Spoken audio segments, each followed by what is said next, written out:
ladies and gentlemen.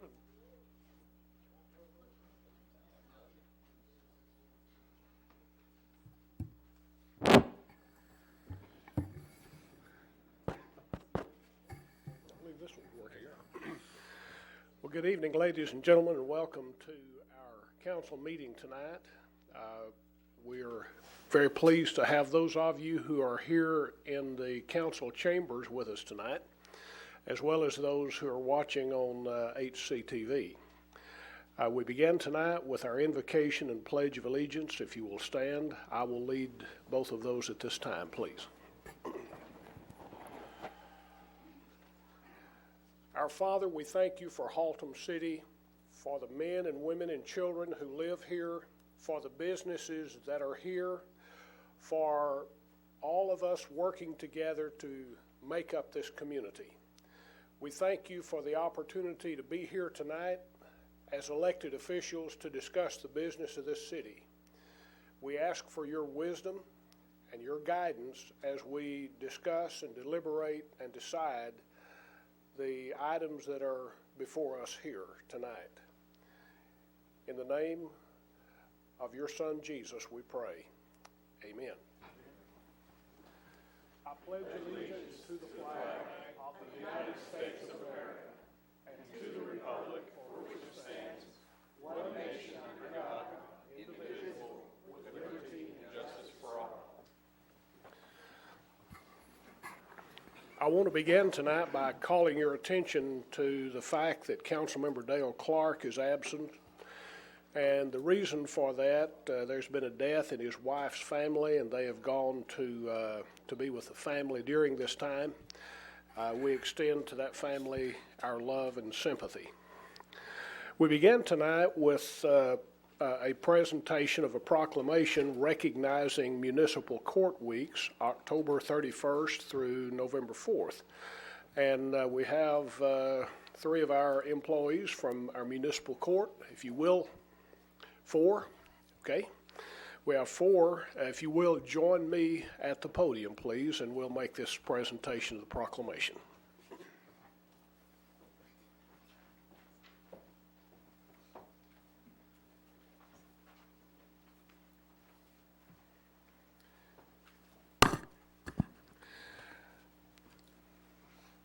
Ladies, welcome tonight. And let me present the proclamation. And then, Melissa, if you will, introduce yourself and those who are with you and make any comments you'd like. Sure. Municipal Courts Week is October 31st through November 4th, 2005.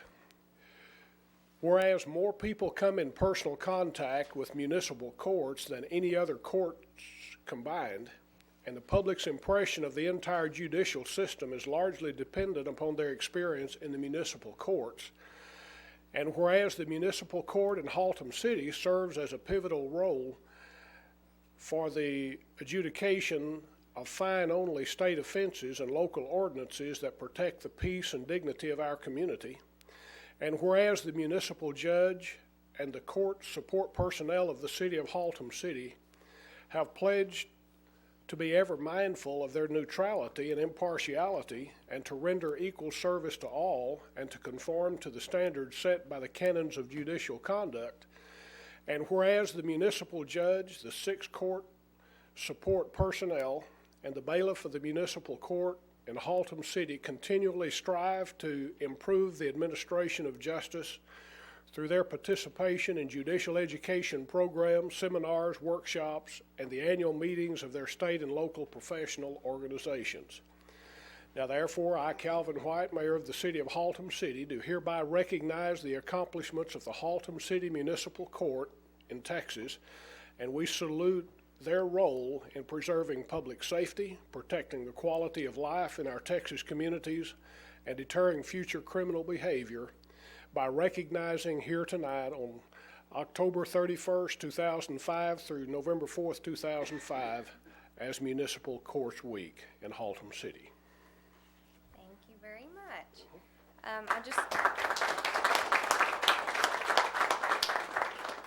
I would like to recognize those that, I forget I'm short. I'd like to recognize those who came with me tonight. I'm Melissa Pace. I'm the court administrator for the Haltom City Municipal Court. We have here tonight Celia Roberts, who is the court coordinator. And then we also have two of our clerks. This is Lois Lomanick and Linda King. And I just want to thank y'all for recognizing the efforts that these girls do every day. It is very important for us to recognize this because most citizens come in contact with a court one time, and it is the municipal court. So it's important that we make a very strong and let them know that we're here to help them the best that we can. And even more importantly, I thought we should recognize this. This is our first time to recognize this week, and that's because the state legislature this year in May actually passed a House resolution to acknowledge Municipal Courts Week. So we're making great strides in letting people know how important we are. And I want to thank y'all for having us here. Thank you very much. And I want to tell you, ladies, we do sincerely appreciate what you do. Okay, our agenda calls for now a presentation on factors affecting water rates. Mr. Muir, you want to introduce this topic for us, please? I'll introduce our Finance Director, Joel Welsh, who's got a PowerPoint. If I can impose on Mr. Watkins to turn out some lights, please. Thank you, sir.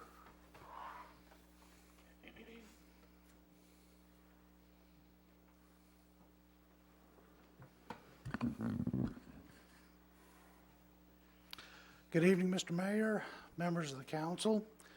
I appreciate the opportunity to come and brief the council about some of the factors that affect the cost of water in Haltom City and talk a little bit about public water services in general and some of the challenges that we face in trying to provide public services. I'm going to undo this thing a little bit because I want to move around a little as I do this presentation, and I'll be sharing some things along the way that I think you'll find quite interesting. The first thing I want to do is show you a slide that just kind of describes the water utility. Our water utility is a business, and for those of you that know a little bit about businesses and the costs of businesses, you will see as you look at this pie a lot of the types of business expenses and types of activities that you would expect to find in a business operation. For example, the largest piece of our pie here is the water that we push through the system, but we buy it from Fort Worth Water. And if you were in a business, this would be your inventory, for example. And we have operations for the purposes of making sure the water's going through the system and maintaining the system. We have debt service for the funds that we've borrowed.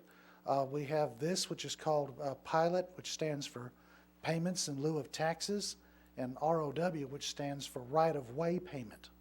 These are kind of like taxes and fees. And then, of course, you have depreciation, overhead, and capital outlays. In other words, when you look at our water utility, you are looking at pretty much a business, as opposed to what people most of the time think about when they look at the general fund, which is a government. If you look at it from the same money spread by percentage instead of dollars, you'll notice that really there's about 3 almost equal pieces to the way that the city's water system works. About 1/3 of what we do is involved with buying the water that we provide to the customers. Another 1/3 is your operational component, which is your debt service and operations. And then the final 1/3, roughly speaking, involves the other expenses, which includes the overhead and some other expenses that are part of our accounting requirements. And you see this, again, the payment in lieu of taxes and the right-of-way, which if you were a business would be kind of looked at as tax payments. So it has a very similar appearance to a private sector company in that respect. What does 1,000 gallons of water cost? You see our rate structure, but we have not ever broken it into the actual cost of 1,000 gallons of water. It's $5.28 for 1,000 gallons of water. What that works out to, if you kind of drill it down to something for comparative purposes, in essence, the city provides to the citizens of Haltom City 2 gallons of water for a penny.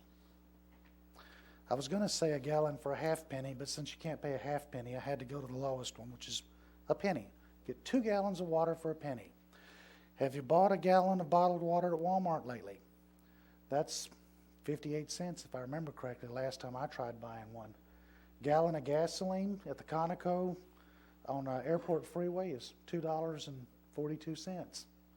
Gallon of milk at Brahms is $2.79. We sell 2 gallons of water for a penny. That's not really very bad when you think about it. But I wanted to do that as an introduction, but in all reality, there's been a question that a lot of people have been wanting to ask for a long time. And this question bothers them, and it's a good question, and it's a fair question.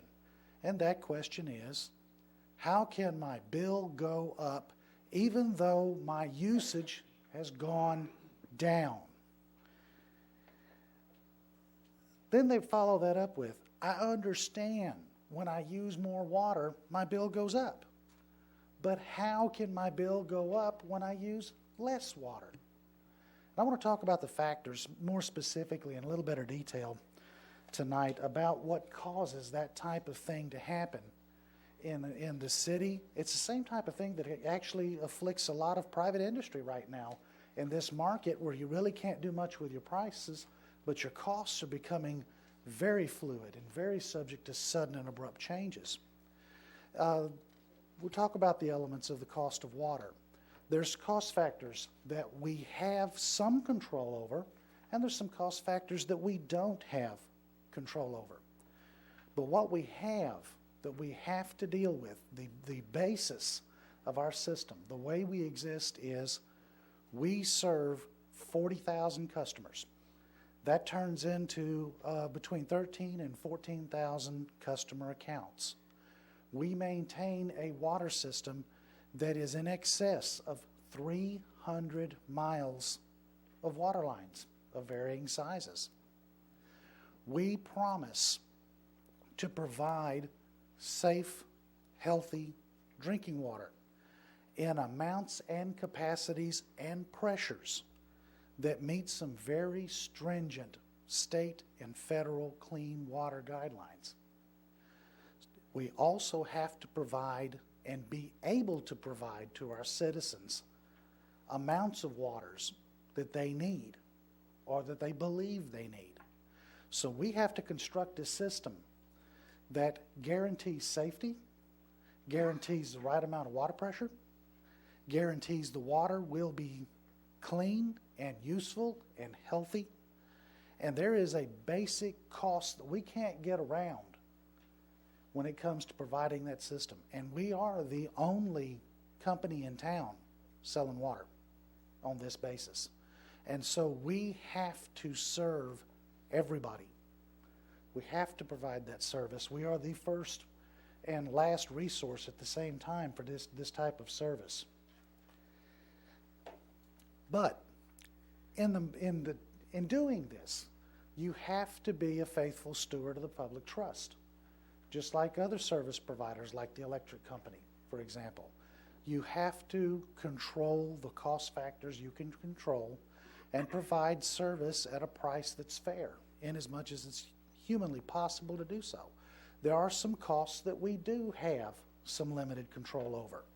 Our operating costs, we are able, and we're pretty successful in Haltom City, with keeping the costs of our operations fairly reasonable. It only represents 15% of the total cost of the cost of water. And we do that by maintaining our staff levels and the amount of supplies they need, the money for maintenance of the system, all of the expenses there at the level that allows us to meet all the state requirements and all of the service needs of the customers. And we work very hard to keep that cost under control, because it is a place where we have control. We can determine as a management process how many staff is actually needed to provide the services. and how much money we can actually afford to set aside for the supplies and the maintenance of the system and still meet all of our requirements. So we have those factors that we can control when it comes to the operational side of the house. There is another one in here. There's the rights of way payment. And this is a payment that is made from the water and sewer fund to the general fund for the water and sewer fund using the rights of ways. Rights of ways are streets and alleys and areas next to streets called rights of ways, city easements, other types of city property. And the water and sewer fund pays a fee to the general fund for using that property, because from time to time they actually have to go in there and dig through the area and recover. But there's a price for it's a rental for using the property. We charge 8% of sales for that. Now we have control over that 8% fee. One thing I will say about it, if your water bill is $100, the right-of-way payment fee is $8. If your water bill is $50, it's $4.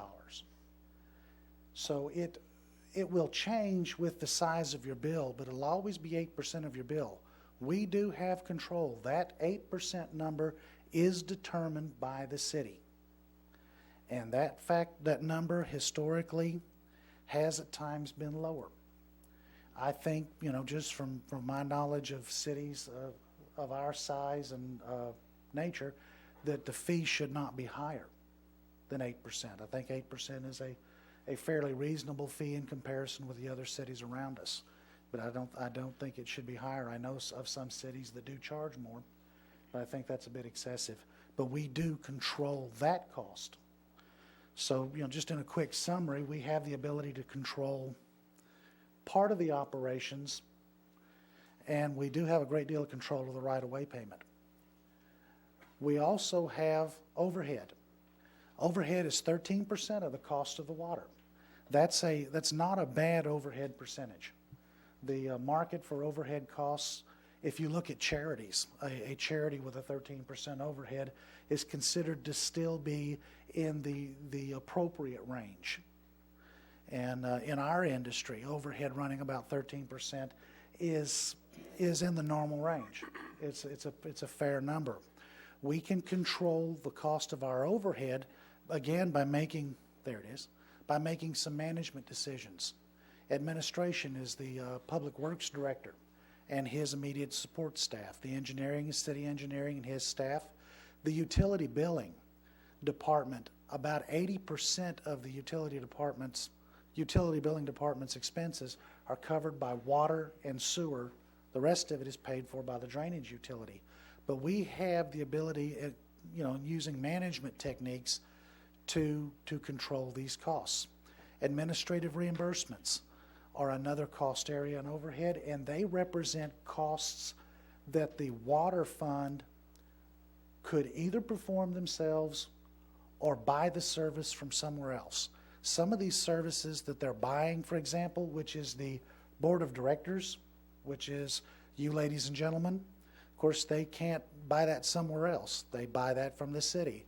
The senior executive management, which is the city manager, is there's some reimbursement in there for his senior management oversight of the water fund.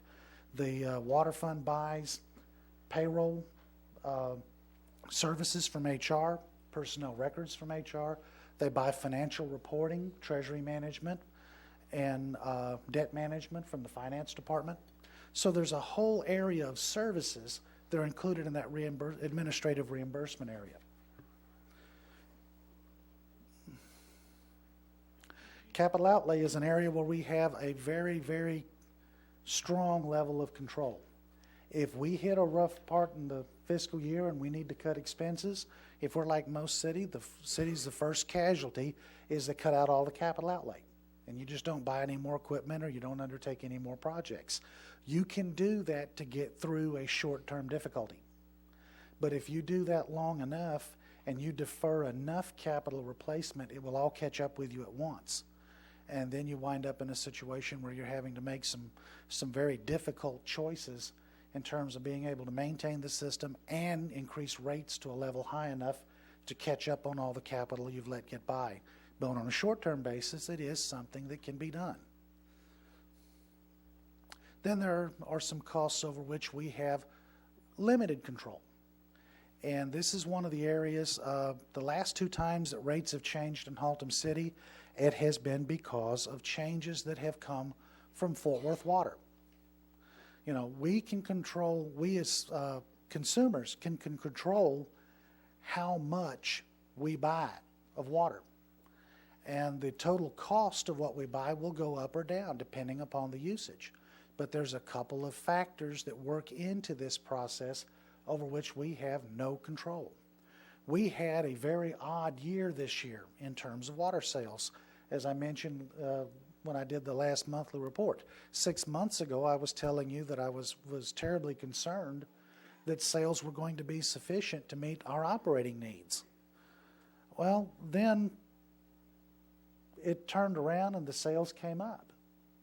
And we did make operating needs. But it can happen in an organization where the weather can affect sales in such a way to where even though the costs don't go down, the cost of maintaining the system, the cost of running the system, you know, the cost of having a system that meets all of the federal and state requirements, those costs may not go down, but consumption may go down, and we have to raise rates because we still have to meet certain financial obligations. And so in that particular case, the same thing happens with Fort Worth. They can have a year when they have to cover all of their expenses and meet all of their requirements, and the sales of units won't be there. And when that happens, then they adjust the rate up. And that is a situation right there where you can actually buy fewer gallons of water and still pay more because the rate went up.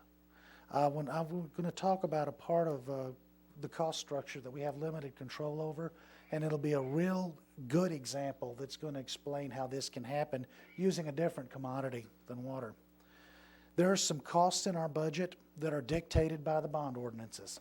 When we borrow money, we, as a part of the process of selling the bonds, covenant to make principal and interest payments in certain amounts that are predetermined and on predetermined dates. On our due dates, we make our payments.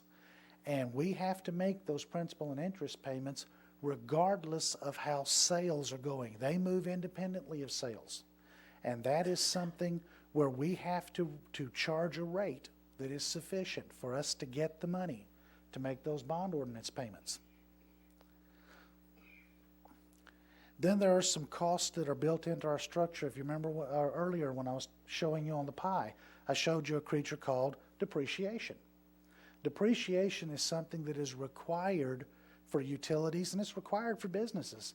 It's part of what's called generally accepted accounting practices. And we have to depreciate our assets. You have to depreciate your assets because if you do it properly, it forces you to set the money aside to replace those assets later when they wear out. And this is something that we have to do. Our bond rating agencies expect us to do it, and it's a good business practice. It's where we get money to replace the capital as it wears out. And then there's the payment in lieu of taxes. And what a payment in lieu of taxes is, the way we work it, it works really just like a property tax, where, you know, Southwestern Bell pays property taxes to the city, Atmos pays property taxes, TXU pays property taxes. If our water fund was not part of the city, if it was a public utility like them, it would pay property taxes too. So what we do is we charge them a tax based upon our current tax rate times the book value of their assets, their system in place. And that is called a payment in lieu of taxes. And it's one of the costs of doing business. Then there are some other operational costs that factor in to making rates and whether or not we get the money that we need to make our obligations. And this is where I was going to talk about a case where you have things coming into play that no matter what you do, they can still impact you in a very difficult way. Does anybody remember what electric rates were like in the late 1990s before Senate Bill 7 came along and deregulated utilities?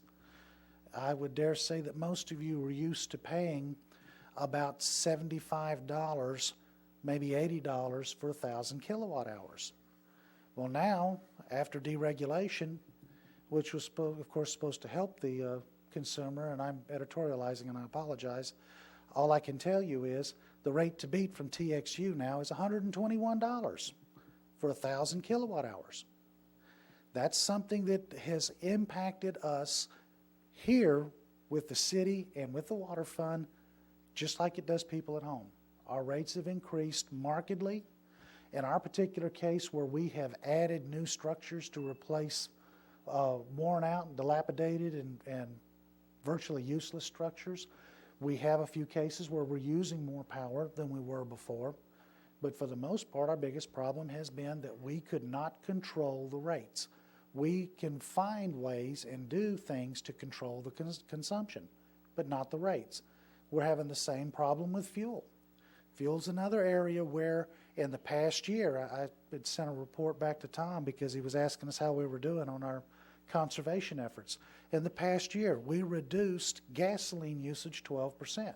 We reduced diesel usage 12%.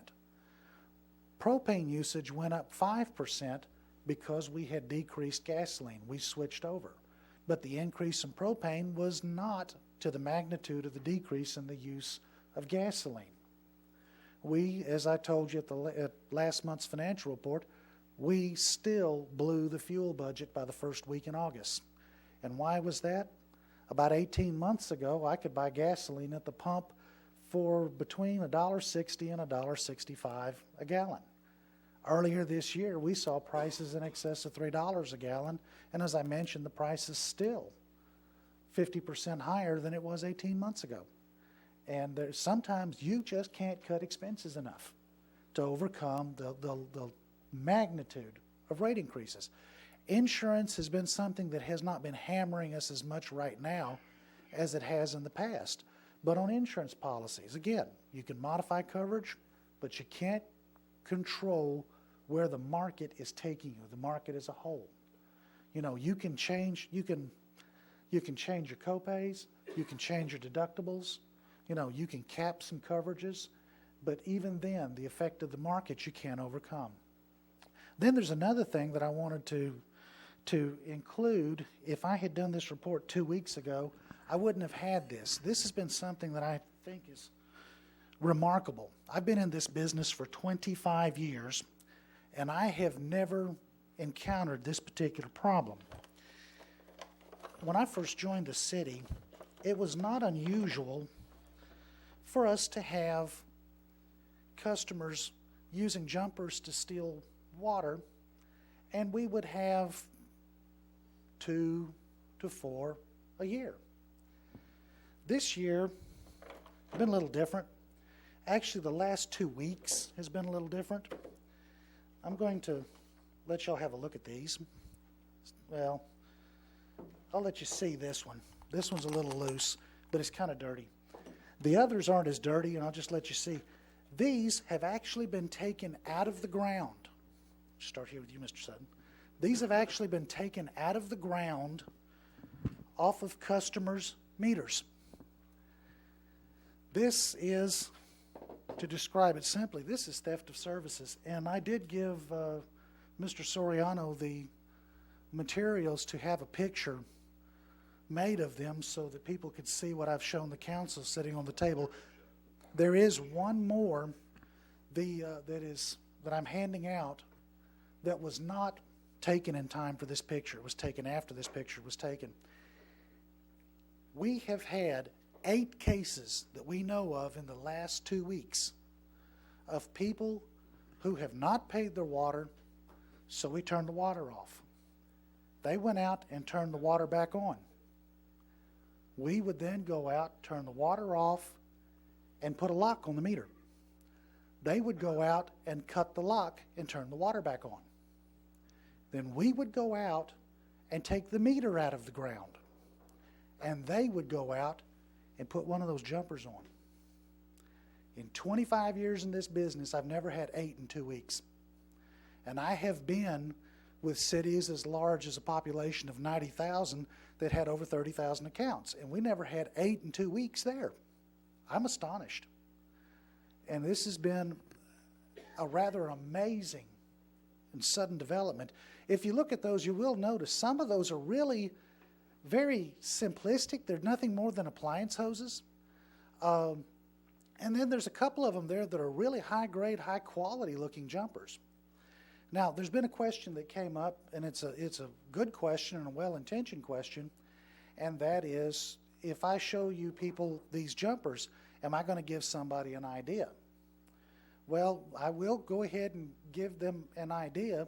We have an ordinance in place that charges fees for this kind of tampering, and also we do prosecute when we catch people doing this. So anyone that does get a notion about this, about theft of services, they may also get a chance to know our folks over at the municipal court. Really nice people, but they do a really good job at what they do, which is collect fines.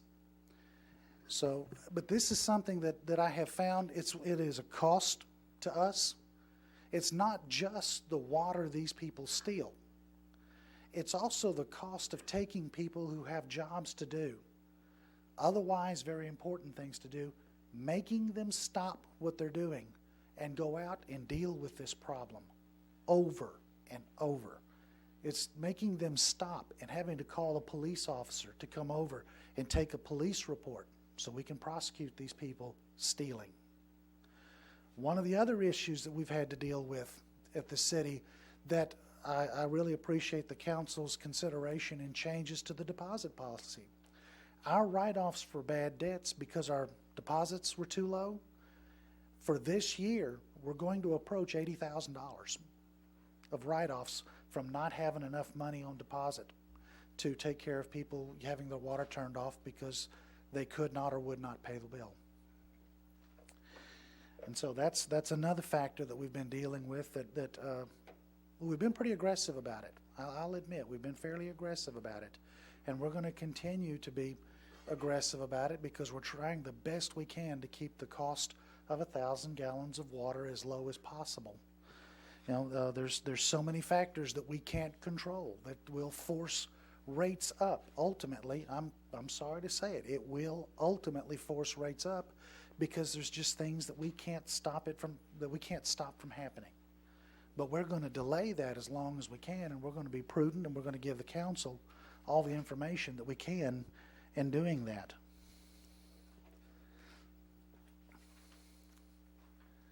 So, how can my bill go up even though my usage has gone down?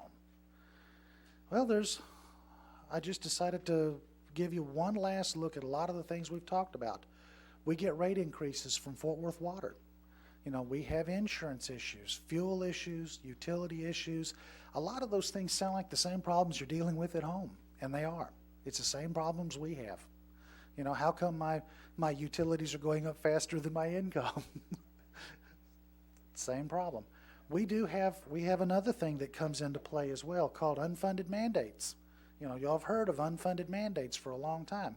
Here's a good example of one. It was just a couple of months ago that David Fain was standing before you saying, we have a mandate that's been placed upon us for additional lab testing, and we have two options for how we're going to approach this. We can either spend more money and do it ourselves, or spend more money and have Fort Worth do it. Well, you folks noticed that really wasn't much of an option because both of the options started off with spend more money. Well, and that's where the unfunded mandates come through. They expect you to do more and more and more, and they expect you to pay the bill for doing it. And it's another one of those things. It doesn't have anything to do with how customers use water, but it can have a big effect on what kind of bill they're getting. But we have to do the unfunded mandates. We have to protect the public water supply because our citizens deserve to have clean, safe water in the quantities that they need. Then, of course, like I said, there are some costs that even if our usage across the city went down 20%, the cost of our debt service, our depreciation, and our payments in lieu of taxes, those dollar amounts will still be the same, even though usage may go down 20%. So it's another factor. It's another possibility or another possible reason why a bill can go up even when the usage goes down. And I'm open to any questions that you have now. Hey, members of the council, any questions for Mr. Welch? Okay, I believe there are none. Thank you, Mr. Welch. This is, oh, okay, you didn't have your light on. Or if you did, This instead of my light. Sorry about that. okay. Wrong button. Councilmember Lanford. Thank you. Hey, Joel. I think I surely appreciate your presentation here tonight, and I really want to hammer home for all the folks out there who have asked that question that you asked a couple of times. How can my water bill go up when I'm using less water? We were talking, you and I, out in the hall a while ago, and I think I suggested a pointed comparison between selling hamburgers and water. If I sell hamburgers, I am in competition with other hamburger sellers. No one in the world has to have a hamburger for lunch. They don't have to have a good hamburger. They can buy a bad one if they want to. And they come in all kinds of qualities and quantities, and some of them taste good, some of them taste better than that. But that's a competitive kind of thing, and we can expect prices to be at a certain level in a competitive environment. With water, if we have put water under competitive situation, what we essentially say is that we don't always have to have water. That's the essence of competition. When we say that we're going to compete for things, that means we can do without it. If we want to, we can just sit home and not have it. We can't do that with water. Water we have to have. When the fire truck pulls up in front of your house and they hook up to that hydrant and they turn that hydrant, water has to come out to put the fire out. It just has to. We just can't be without it. And that is a whole other area, a whole other cost structure. And I appreciate you going through that cost structure. You just can't do without that. And does it cost more? Yes. It costs a lot more because you just can't be without it. I don't care how big the demand is in the middle of the summer when it's been and hadn't rained in months and all this kind of stuff, and the fire department pulls up in front of your house and he turns that tap, water better come out. And that's a whole other thing, and I appreciate you doing that for us. Okay, anyone else? Thank you, Mr. Welch. That is a very informative presentation about water rates, and one of the things that really caught my attention is the theft of services. Any comments, Mr. Moore? Just one comment. If you'll hang on to those jumpers down there, we'll collect. Yeah. Yeah. Do not take them home. But we better be careful about what we say, though. I'm going to take them home and figure out how to use them. I still haven't quite figured out how to make them work. Okay, we move now to announcements and events.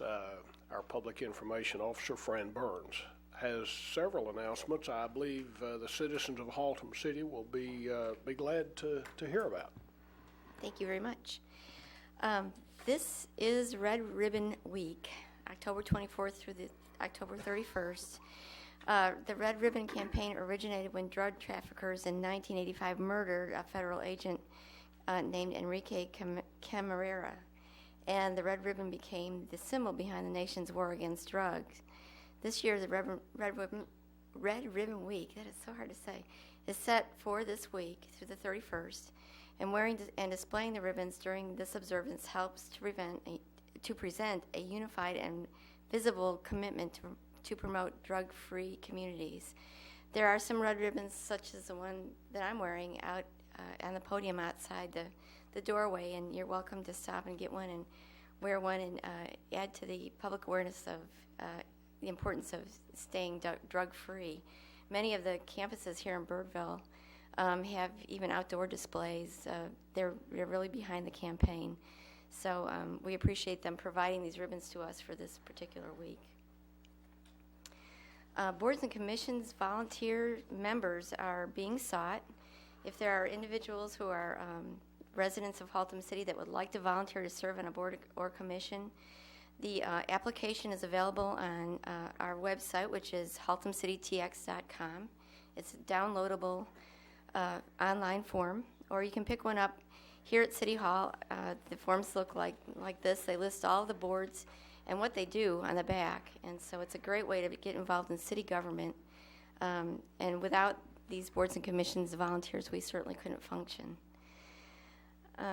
Early voting is currently underway for the Tarrant County Constitutional Amendment referendum. The Recreation Center is open this week, Monday through Friday, 8 until 5 for early voting.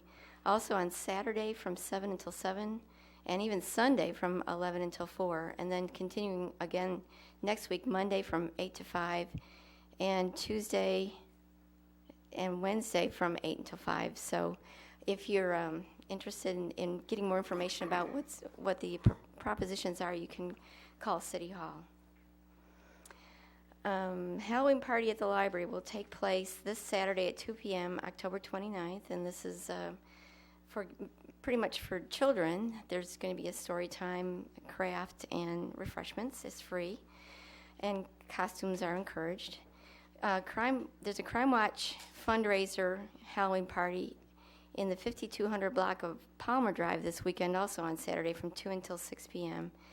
And this is to kind of raise money for the Gary Hires Memorial Toy Drive. And it's also being sponsored not only by the neighbors in that area, but by the Law Enforcement Association of Haltom City. So again, that's the 5200 block of Palmer Drive, and there's lots of things going on. And I have a flyer if anybody's interested in seeing that.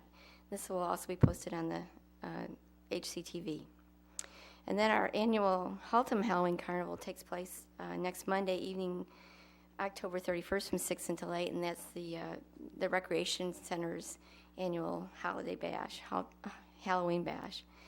The last two things I have to talk about are the Northeast Environmental Team's Texas Recycles Day Flea Market, which will take place on November the 12th from 8 a.m. until 3 p.m., and this is observing Texas Recycles Day by recycling some of the used items that people have. If residents want to sign up to take a space on the parking lot, it's $20. And it's a good way to clean out your garages and your closets and put your old items to reuse.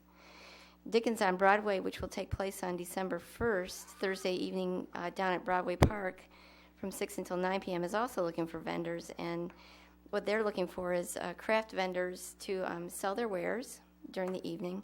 And there is no charge for the booth spaces that evening. So that's the announcements that I have. Thank you for your time. Thank you, Ms. Burns. And now to our capital improvement status report presented each month. You have a announcement to make? Thank you. I have it written here. What happened to Councilmember Lanford a moment ago, I think has moved down a couple of spaces and happened to me. Stop it there. Okay. Stop it there. Okay. We don't want it down here.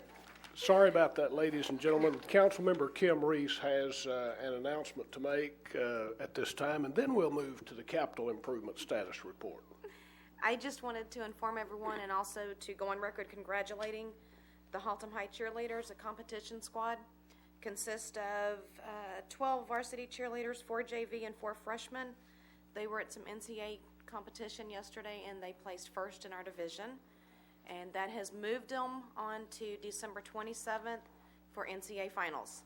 And that will be televised, and they're asking any and all people of Haltom City or Birdville schools, please come and support them. They like our hollering. Thanks. Thank you, Councilmember Reese, and again, my apologies. Okay, now we're ready for the capital improvement status report that's given each month by the city manager about all the good things going on in Haltom City in the area of capital improvements. Thank you, Mayor.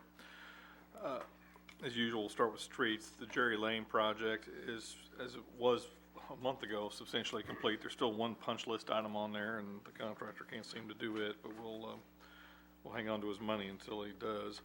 But that is basically finished. Aurora Street's moving very, very well. Half the street's poured. The other half will be poured, and then the driveway approaches, and the sidewalks will be installed once the street is complete.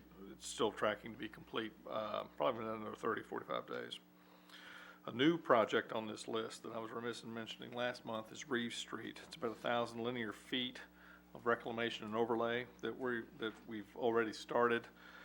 It's putting in new water and sewer lines and adding some curb and gutter. The street does not currently have curb and gutter, nor did it prior to us going out there, but this is a project the staff is doing.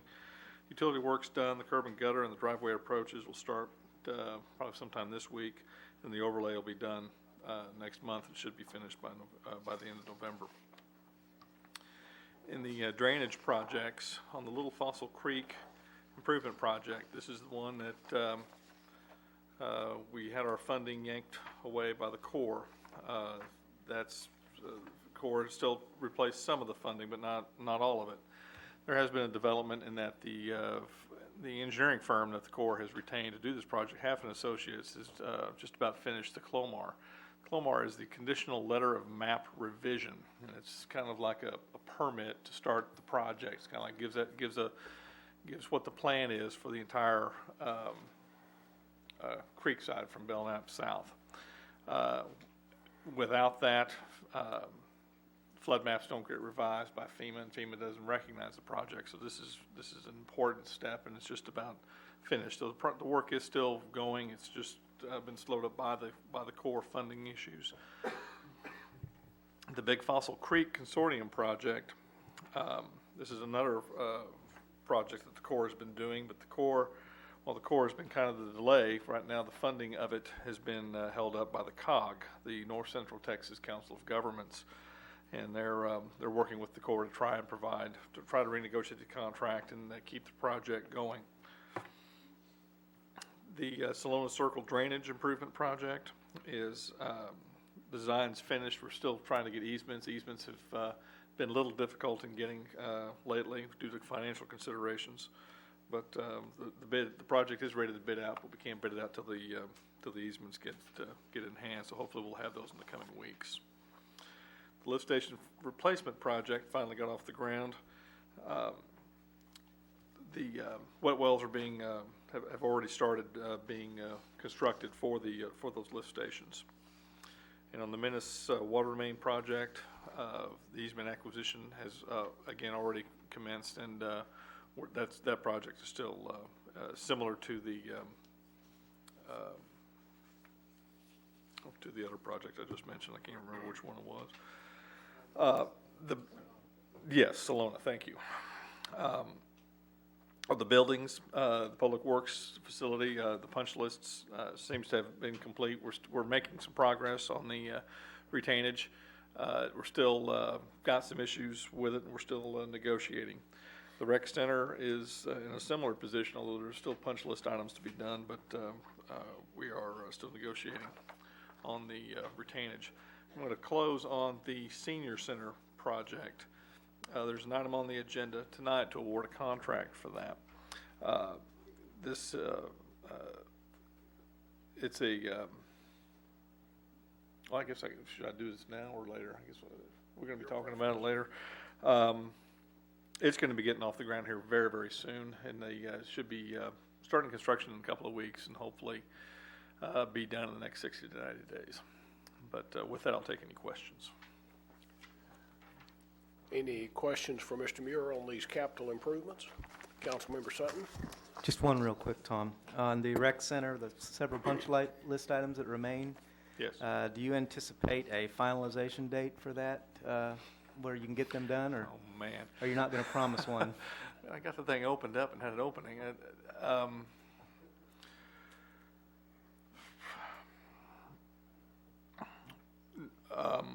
No, I don't. There's some of them that have been addressed, but it's kind of gotten to be where it's part of the negotiation of it now. So no, I don't have those particular issues. They're not substantive, but they are significant enough to where I'm not willing to give up on them. There are some I'm willing to give up on. These three, I am not. Okay. So, but to answer your question, no, I don't have a timeline on it. Okay. Thank you. Okay, any further questions? Thank you, Mr. Muir, for that capital improvement status report. And with that, we'll move to the consent agenda. This consists of items 2 through 8. We will be pulling off item number 4 and item number 7 for individual discussion and action. The consent agenda is considered to be self-explanatory and will be enacted by the council with one motion, and approval by the council of the consent agenda authorizes the city manager to implement each item in accordance with the staff or board recommendations. So, members of the council, I'm ready to receive a motion regarding the consent agenda. Councilmember Sutton and then Councilmember Holcomb. Thank you, Mayor. I move to approve the consent agenda as read. Okay, motion to approve, Councilmember Holcomb. That's for second. Have a motion and a second to approve, Councilmember Hutchison. Could we amend that to read, approve the consent agenda minus items number 4 and number 7, please? That's a friendly amendment, and I accept it. Okay. Okay, so noted. If you will, register your vote at this time, and I will display it. And that passes by unanimous vote of the council present. Let's go ahead and move to item number 4. Mr. Muir, you want to introduce this item for us? Sure. Item number 4 was the seeking the council's permission to authorize the purchase of the city's annual use of hot mix asphalt that we use in our road projects. The agenda item that was posted and that was presented to you earlier was to allow us to participate in the Tarrant County Purchasing Cooperative. However, since the agenda has been posted, there have been some issues with that agreement, in that Tarrant County's hot mix price has gone up substantially in the last few days due to some bids that they've gone through in their process. So we're going to be coming back to you in the next council meeting with a recommendation to authorize us to utilize our interlocal agreement with the city of Fort Worth. We can save substantial money there in comparison to the current pricing of the Tarrant County contract. So you'll see this again on November 8th with a revised recommendation to authorize purchase from the city of Fort Worth. Okay, that having been said, it's appropriate at this time, I think, for some action by the council regarding tabling this motion. Councilmember Hutchison. Yes, Mr. Mayor, based on what the city manager, Mr. Muir, said, I propose that we table this purchase or this item on the agenda until the next time, when we get the next council, when we get the other proposal. Okay, we have a motion to table till the next council meeting. Councilmember Branson. Do you need a second for that? We do need a second. I'll second that. Okay, I have a motion and a second to table. If you will register your vote, please, I will display it. And it is a unanimous vote of the council. We come now to item number 7, and our city manager, Mr. Muir, if you will introduce this item for us, please. Thank you, Mayor. Item number 7 is the senior center renovation project that I alluded to earlier in my CIP report. This is a project in which a couple of years ago the council authorized the issuance of $250,000 in certificates of obligation to renovate the senior center. Renovations would include changes to the dining area and the kitchen areas, massive modifications to the kitchen area, renovating the office area and the reception area, providing new finishes in the bathrooms, painting, lighting. It's very extensive, but it's all interior work. The intent at the time that we were going to do this project was that while the facility was shut down, we were going to move the senior activities over to the rec center. And obviously, with the construction issues that we've had at the rec center, this project has been put off and put off and put off.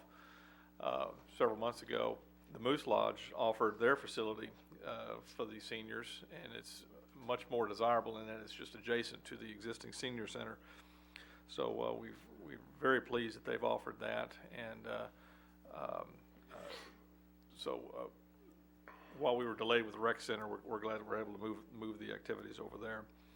In the process that I chose to go through this was not a normal process that we go through in bidding construction projects. This was I decided to use a construction manager at risk process, to where we identify an architect and then identify a contractor early who's going to serve as a construction manager, and then he will hire all the subs. But the construction manager gets involved in the design and identifies issues in the design to where we can hopefully keep the price down or identify some savings. And I think that's what we've done here. This is a process that I'm wanting to use in the library when we build the library, and I wanted to try it out with this. In this process, the contractor, or the construction manager in this case, will come up with what is called a guaranteed maximum price. This is the price of which, of course, the project won't go over it, and this is, of course, unless we make some modifications to the scope of the project. If I decide to, or if the council decides, let's go ahead and add a roof to it, that's certainly going to change the cost of the project, some substantial modifications.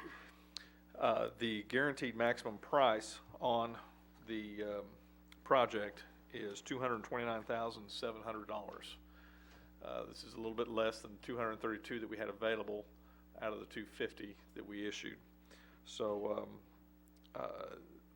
this is what I'm asking the council to do, is to authorize this GMP, and we'll execute the notice to proceed with the contractor, and hopefully be mobilizing in about 2 weeks, and be out there starting to renovate the senior center, and do everything we can to get those guys back in there, certainly by Christmas.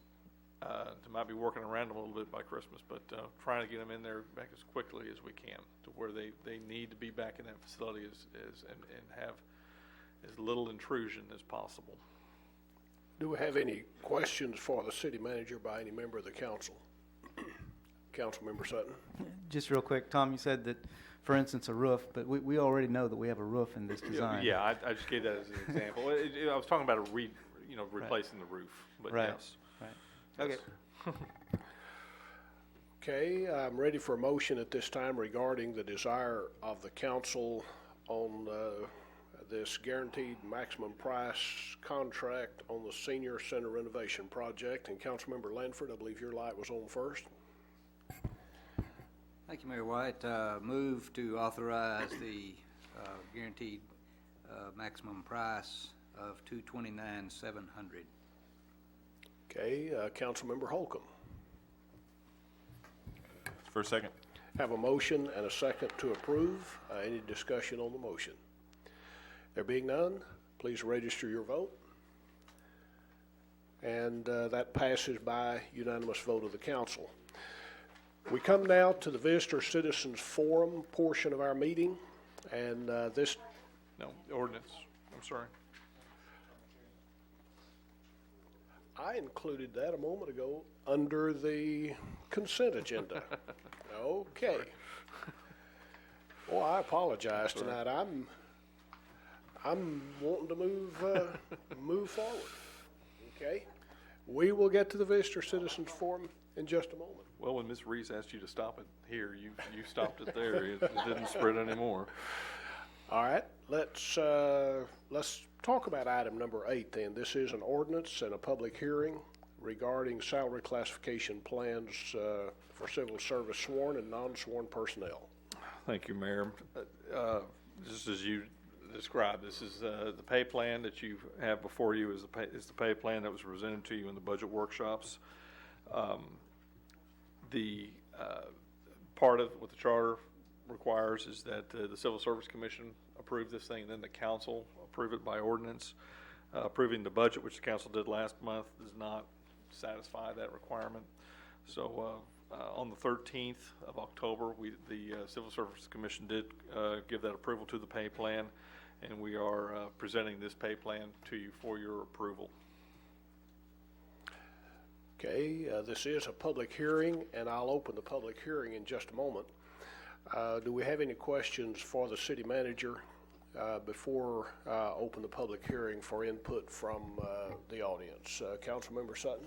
Yeah, thank you, Mayor. Just real briefly, Tom, you might want to mention that there were a couple typos in there on some of the, one of the classifications. Yeah, there seems to be a typo on the fire And so, count, and any motion would be to correct those for the second reading, correct? yes, Okay. yes.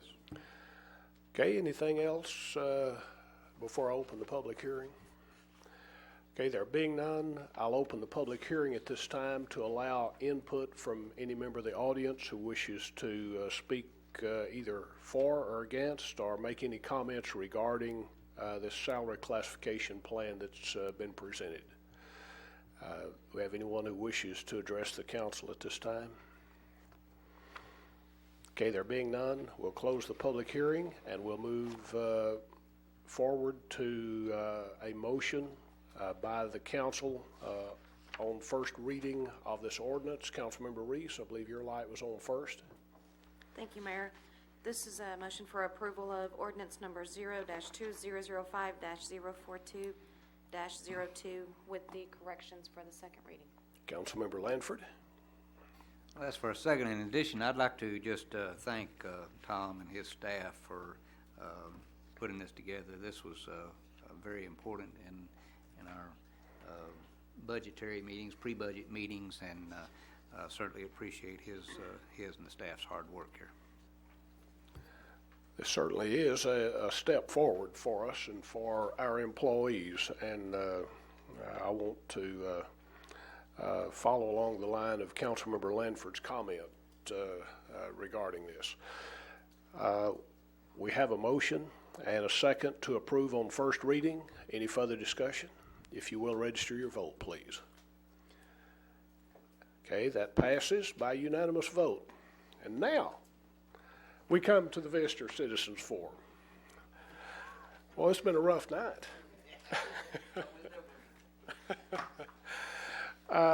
This time is set aside for any person having business before the council that was not scheduled on the agenda to have an opportunity to speak to the council.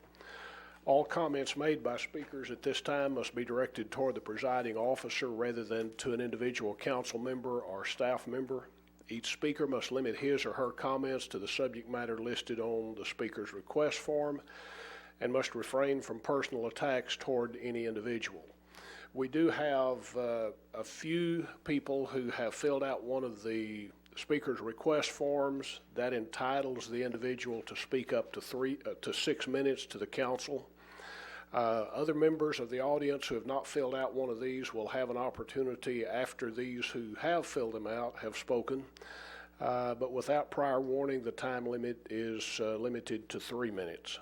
Council cannot discuss or debate any issue brought forth at this time, nor can any formal action be taken.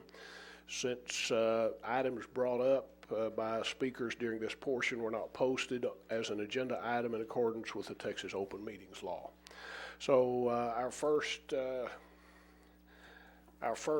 speaker tonight, Mr. Ray Eklund, wishing to speak to us on the subject of focus on results. Mr. Eklund, if you will, for the record, give us your name and address, please. Thank you, Mr. Mayor. My name is Ray Eklund. I live at 2532 Oakwood Terrace here in Haltom City. If you'll excuse me, I'm not feeling my usual chipper self, so we're going to speed right on through this. First off, if we had a speeder running up and down Haltom Road at 8 o'clock every day, what would we do about it? Okay, would we solve that problem? Would we give him a ticket? Would we chase him down? Would we take care of that and send him to jail? Or give him a ticket or give him a fine? I think we would.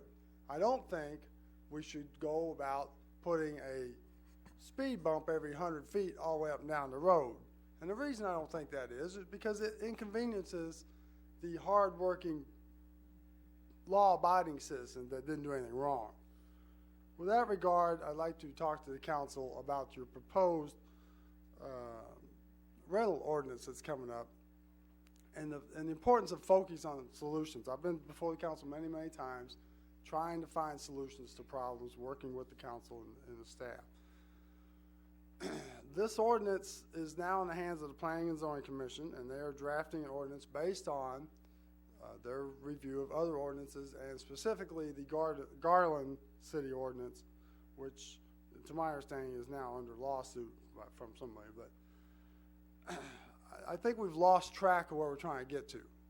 I think we all want the city to look nicer. We all think that there are some households that don't keep up to what they ought to. And we all know what the code law is, or should be. And I'm going to just kind of go over my notes as they are. I asked the city staff to provide me with some data. They refused regarding the citations that were issued during the month of July a year ago. They claimed that those were legal things or something. They wouldn't give them to me. So I walked over to the court and they handed them to me within 5 minutes. Based on that study, I took them home and broke them in little pieces like I do, and I tried to identify what the problem was based on information that had happened. I believe, I'm going to post these on my website, haltomcitycitizen.com, for everybody to read, but I believe about 40% of those citations went to businesses. All right, 60% of them went to residentials, and many of the citations were multi-citations at one operation or property. I'd like to remind the council that businesses are already inspected. They're inspected for their COs every single time they change occupants, and yet they still have code violations. The landlords are, I believe, making a substantial investment in this community. I believe these people we call rehabbers are coming in here and picking up these properties and doing substantial work to bring up neighborhoods. And I could cite one example after the other from my personal experience and views of the city. I don't think those should be ignored by the city as they go forward in this whole thing. I would like to point out a couple of notes that I found from the Garland information. They did a survey of all their properties. They did door-to-door visits to find the unregistered rental properties, and they visited 2,400 addresses. Mesquite found 5,700 rent houses. They also found 3,600 landlords. That's a lot of landlords. Okay? If we have 4,000 rental properties, as the staff suggests that we do, that means we have 2,520 landlords if the ratios are about the same. That's a lot of landlords. Okay? What does that mean? It means one landlord's got about a house, 1.58 houses. If he's a bad landlord, he's got 1.5 houses, or maybe 2, that's giving us a problem. I think we can figure out who that is, just like we can figure out the speeder on Haltom Road, and we can chase him down, and we can give him a ticket, and we can take care of that business the way we ought to. Okay? The city manager said in pre-council that this ordinance was tracking for council consideration around the first of the year. We got the holidays coming up. Y'all meet every couple of weeks. This issue is already an issue that needs to be brought before the public for discussion. 4,000 families are going to be inconvenienced by this inspection that's planned for under this ordinance, and the first part of it, of course, is registration. It's kind of like putting the frog in the kettle and turning it up real slow. He won't jump out. Okay? If you read the ordinance as it is, and as the staff is talking about in the back, they'll be inspecting 4,000 properties in this town. These are good law-abiding people. These are people that pay their taxes, that shop in our stores, and they go to our schools, and they volunteer right next to us on these boards. Okay? I don't think those people need to be treated like that. I don't think the landlords, many of which live here in this city, should be treated this way either.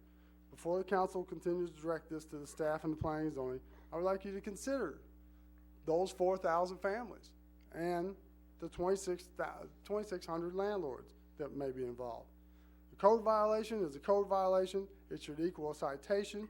It should equal a correction or a ticket and a fine. And then it goes to court, and you had the municipal court people here. You told us what a good job they do. I understand that we're hiring another collector in the court to help us collect those fines and enforce the laws that we have on our books today. 30 seconds, Mr. I think that's the way we ought to do it, Mr. Mayor. I think we've gone too far. We've stereotyped the tenants as being less desirable people in this community. I don't think that's fair. I think we've stereotyped the landlords as being some kind of slumlords, and I don't think that's fair either.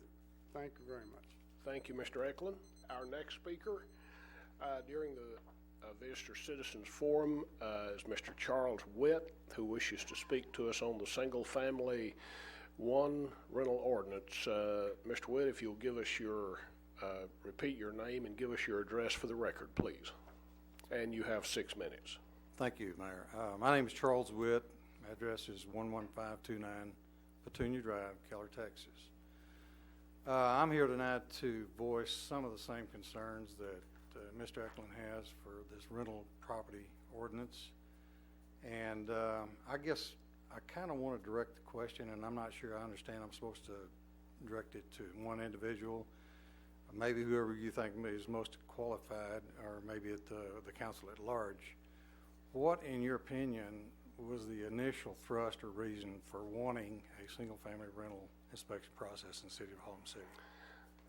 Mr. Witt, because of what I read at the beginning of the Visitor Citizens Forum, because this item is not posted according to the Texas Open Meetings Act, myself or the city manager cannot enter into discussion with you or among ourselves regarding this.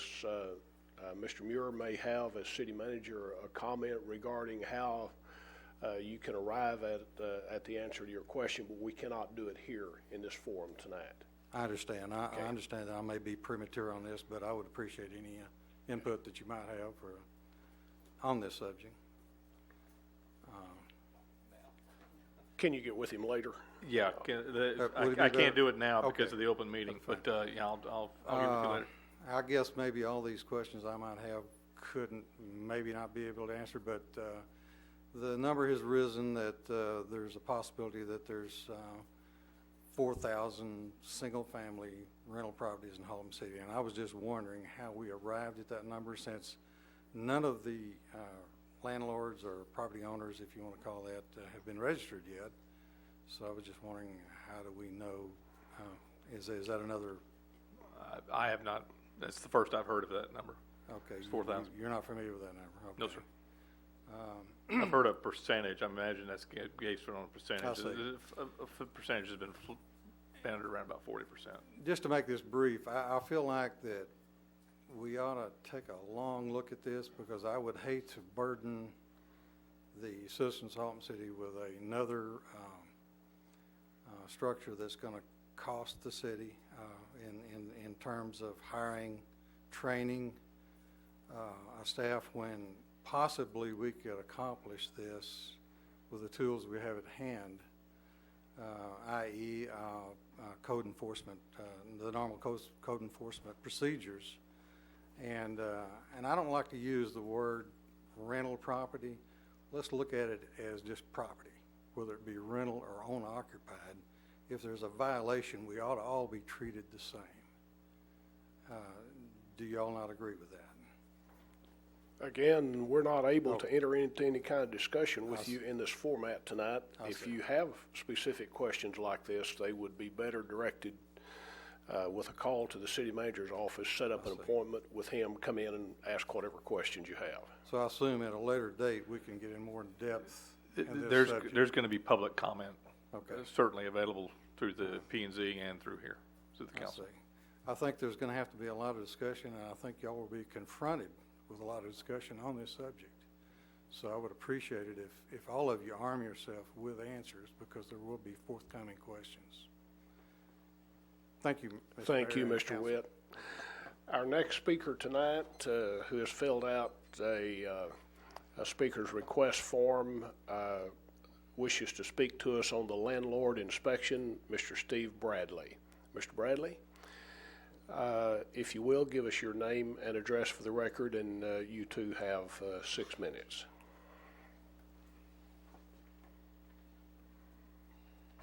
Steve Bradley, 2820 Olympia Drive, Arlington, Texas. I appreciate the problem of houses in need of repair. I certainly wouldn't want to live next to one of them, but an inspection program like you're suggesting isn't the way to fix the problem. I'm told there's something like 4,000 rent houses in Haltom City. If I'm living next to one of these rent houses, I do not want to be waiting for you to go through 1,000 houses to get to the guy next door to me. If this is a long-term renter, if this is an absentee landlord, chances are he's not going to be registering with you. The way to fix this problem of rundown houses is with code compliance. I've got a couple of houses in Fort Worth, and code compliance has never had a problem getting in contact with me. Code compliance in Fort Worth scares me. So when they call, I come running. And most of the time, it's a lot of threatening. And, you know, I'm easily threatened, and I fix the problem.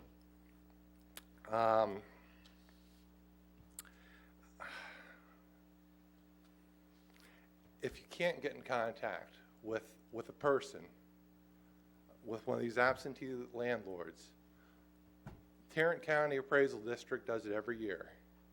And I would think you'd be able to either work with them and enclose any fines or problems, code violations you have with them. And when they come to pay the taxes, you know, they'll at least have received some kind of notice. And that's all I've got to say. Thank you, Mr. Bradley. Thank you. Ms. Staub, do we have any other speakers' request forms? We do allow members of the audience to address the council during this time. Even though they haven't filled out one of the forms, you would be limited to 3 minutes before the council. Under that circumstance, do we have anyone in the audience who wishes to address us at this time? Yes, sir. If you would, give us your name and address and the topic on which you wish to speak to us for the record, please. Yes, I'm Clayton Lawton, and I live at 5304 Grand Mesa Drive in Fort Worth. And the topic I want to address is the same landlord thing. And it's been brought to my attention that what y'all are looking at possibly doing, and I look at it as a infringement on landlords in this area right here, putting an undue burden on us whenever you already have a city code and code enforcement officers who are supposed to be taking care of this business already, as far as making sure the properties look good and are well maintained. If your code officials are not effective anyway, then maybe you need to do something to step them up and make them come up to the plate and do their job where they're supposed to be doing it. I know that I have a couple of properties in Haltom City already, and one of them I know that I've had to call on other houses around my house to report to that there's code violations going on with junk cars being parked out in front and couches out there and stuff like that. And there has never really been anything happen. I mean, the same cars are still there and the same junk is out in front of the house still. So to me, it looks like, if we made our people who are working for our city do the job that they're supposed to be doing, then you wouldn't have a problem anyway. And the same thing that this gentleman brought up over here before, whenever I've received a ticket or a warning from a city that I have some property in North Richland Hills about even grass being too high, I've really been quick to respond. I do not need to have a ticket, and the tickets they were going to enforce on me were $300 and $400 tickets just to mow the lawn. So that's a big motivation for me to take care of the property. And I need my property to look good because I want my values up. So I really think this is a big infringement on property landlords and stuff like that. And so that's all I have to say. Thank you very much. Do we have anyone else? Yes, Mr. Jornay. 3 minutes. Give us your name and address for the record, please. Yes, thank you, Council. My name is Bill Jornay. I live at 4529 Nadine. And about this code enforcement, I can speak with authority on this because I've been a victim of it. And I was told that it was called in on me. It was a pickup parked in the driveway. And they told me that if I hadn't been called in, then it wouldn't have been a violation because this is the only thing they answer is call-ins. And I brought it to this council and asked you, if I shot somebody, it wouldn't be against the law unless someone called in about it, would it? Think about that. If you have code enforcement, this is what they're supposed to be doing. And I can see violations all over the city. If I can see them, you can see them, and so can they. And I think code enforcement has kind of dropped the ball. Either that or the city government has. Thank you. Thank you, Mr. Jornet. Anyone else wishing to address the council? Yes, yes, ma'am.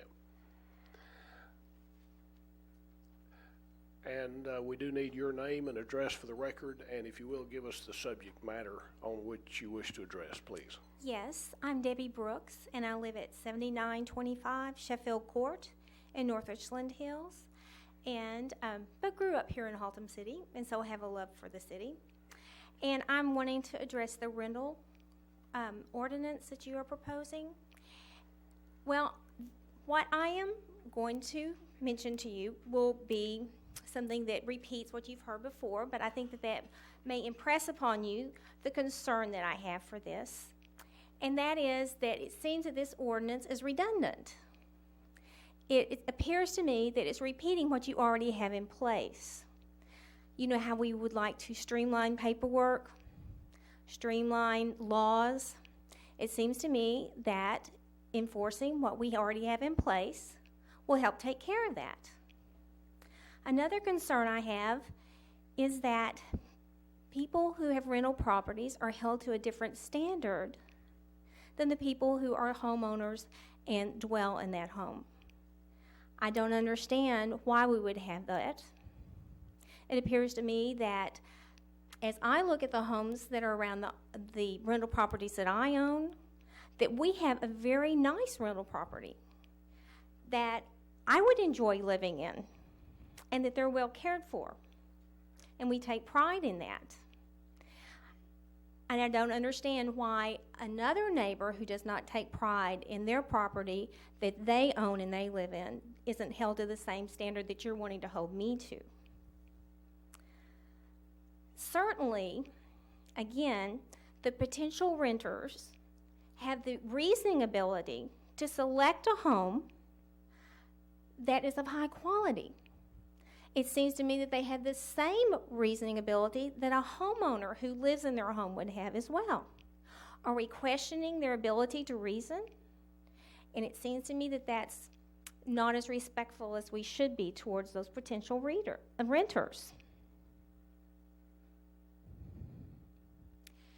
And that we wouldn't want to put that burden of having an extra step to take in renting a home placed upon not only the renters and the landlords, but also the city to have one more piece of paper that they had to track when we already have those codes in place.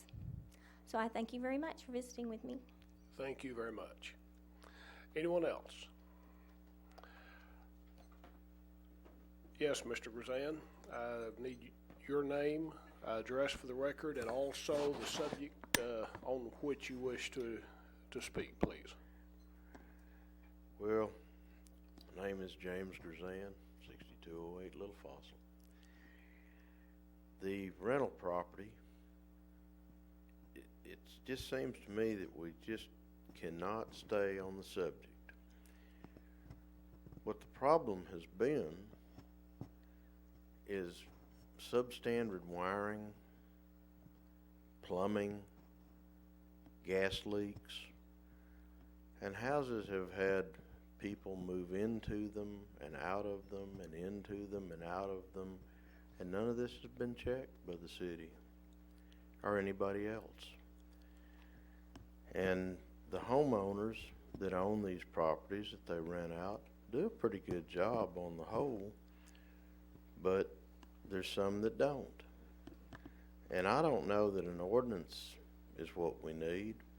That there's plenty of ordinances and things in effect at this time, but as meters are changed in this city, if they haven't been turned off, then they do not require any inspections by anybody to change the registered person paying for the meter.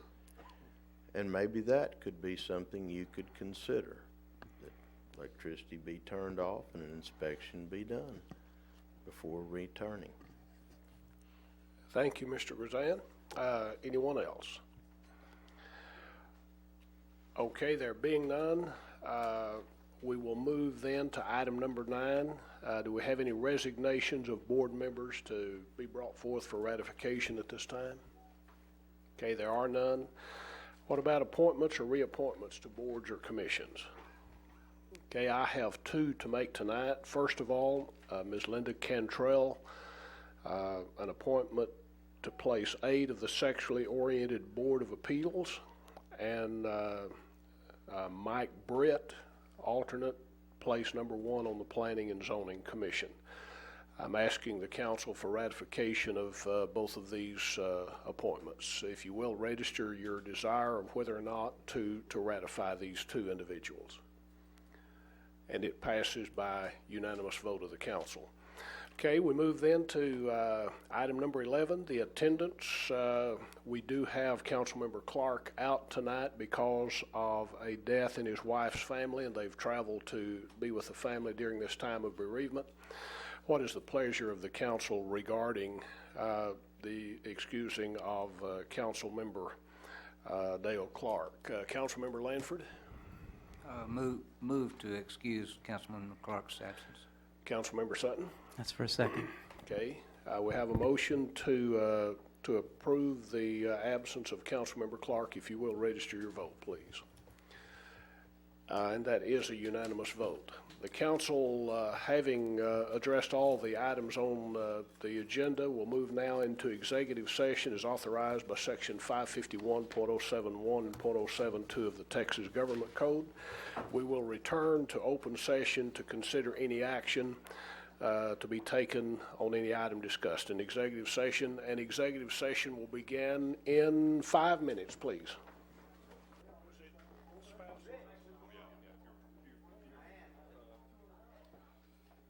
The idea is that, right after. How many we got out here? We got a quorum? You turned on? Yes, sir. Ladies and gentlemen, we are back in open session following executive session. There are no items for the council to discuss or take action on as a result of executive session. Therefore, this council meeting stands